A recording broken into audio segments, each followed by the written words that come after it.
পয়গম্বর মূসা আলাইহিস সালাতু ওয়াস সালাম নবী শুআয়ব আলাইহিস সালাতু ওয়াস সালামের কন্যা বিয়ে করেছিলেন। বিয়ের পর অনেক দিন পর্যন্ত শ্বশুর বাড়িতেই ছিল।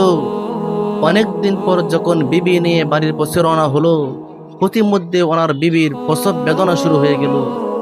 এবার আগুন দরকার, আগুন কোথায় পায়? চতুর্দিকে তাকায় দেখে না, কোথাও আগুন দেখা যায় না। ডানেও আগুন দেখা যায় না, বামেও আগুন দেখা যায় না। চতুর পাশে তাকায় দেখলেন না, কোথাও আগুন দেখা যায় না। হঠাৎ করে তুর পাহাড়ের দিকে তাকায় দেখেন আগুনের মতো কিছু দেখা যাচ্ছে। এবার পয়গম্বর আলাইহিস সালাতু ওয়াস সালাম ওনার বিবিকে বলল, তুমি এখানে অপেক্ষা করো, আমি তোমার জন্য আগুন নিয়ে আসি।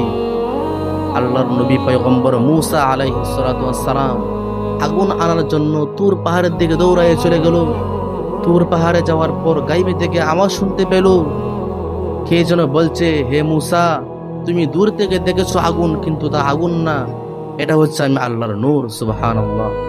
আল্লাহ তাআলা বলেন, তুমি দূর থেকে দেখেছো আগুন, কিন্তু এটা আগুন না, এটা হচ্ছে আমি আল্লাহর নূর। সুবহানাল্লাহ। আল্লাহ তাআলা বলেন, রে মূসা, আমি তোমার রব, তুমি এসেছিলে দুনিয়ার আগুন নেওয়ার জন্য, আমি আল্লাহ তোমাকে নবুয়তের নূর দিয়ে দিলাম। সুবহানাল্লাহ।